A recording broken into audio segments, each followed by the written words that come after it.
जय श्री राम। आज हम करेंगे रामचरितमानस अयोध्या कांड, पृष्ठ संख्या 384। पालव बैठी पेड़ एहि काटा, सुख महु शोक ठाटू धरि ठाटा। सदा राम एहि प्राण समाना, कारण कवन कुटिल पन ठाना। पत्ते पर बैठकर इसने पेड़ को काट डाला, सुख में शोक का ठाट ठट कर रख दिया। श्री रामचंद्र जी इसे सदा प्राणों के समान प्रिय थे, फिर भी न जाने किस कारण इसने यह कुटिलता ठानी। सत्य कहई कभी नारी सुभाव, सब विधि अगहु अगाध दुराऊ। निज प्रतिबिंब बरुक गहि जाई, जानी न जाई नारी गति भाई। कवि सत्य ही कहते हैं कि स्त्री का स्वभाव सब प्रकार से पकड़ में न आने योग्य अतः और भेद भरा होता है। अपनी परछाई भले ही पकड़ जाए, पर भाई स्त्रियों की गति नहीं जानी जाती। काहन पावक जारी सक, काना समुद्र समाई। काना करे अबला प्रबल, केहि जग कालू न खाई। आग क्या नहीं जला सकती, समुद्र में क्या नहीं समा सकता। अबला कहने वाली प्रबल स्त्री क्या नहीं कर सकती, और जगत में काल किसको नहीं खाता। का सुनाई विधि काह सुनावा, का देखाई चह काह देखावा।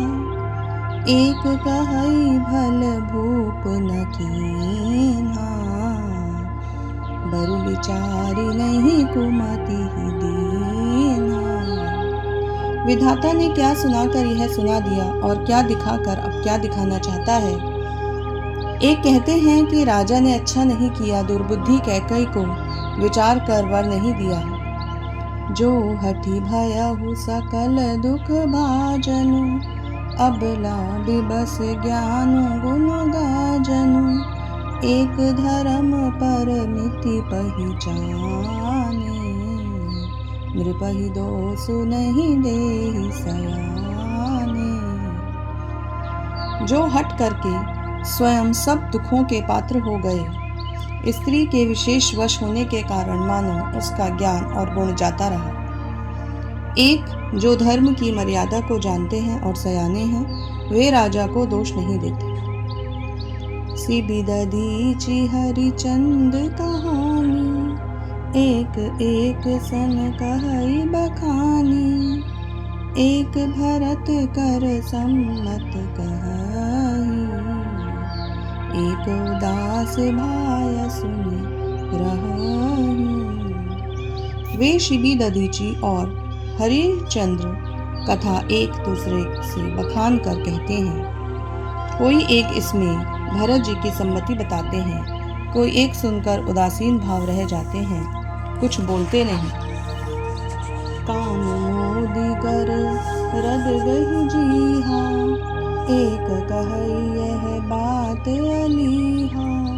सुकृति जाहि यस कहत तुम्हारे, राम भरत कहु प्राण पियारे। कई हाथों से कान मूंद कर और जीभ को दांतों तले दबा कर कहते हैं कि यह बात झूठ है। ऐसी बात कहने से तुम्हारे पुण्य नष्ट हो जाएंगे। भरत जी को तो श्री रामचंद्र जी प्राणों के समान प्यारे हैं। चंदु चवै बरु अनल तन, सुधा होई विषतूल। सपने हूँ कबहु न करहि बिछु, भरतु राम प्रतिकूल। चंद्रमा चाहे आग की चिंगारियां बरसाने लगे और अमृत चाहे विष के समान हो जाए, परंतु भरत जी स्वप्न में भी कभी श्री रामचंद्र जी के विरुद्ध कुछ नहीं कहेंगे। एक विधात ही दूषण देहि, सुधा दिखाई दीन्ह विषु देहि। मुखर भरु नगर सोचु सब काहू, दुसह दाहु उर मिटा उछाहू। कोई एक विधाता को दोष देते हैं जिसने अमृत दिखाकर विष दे दिया। नगर भर में खलबली मच गई, सब किसी को सोच गया है। हृदय में दुस्सह जलन हो गई, आनंद उत्साह मिट गया। विप्र ब्रधु कुल मान्य जठेरी, जे प्रिय परम कैकई केरी। लगी देन सीख सीलु सराही, बचन बान सम लागहि ताही।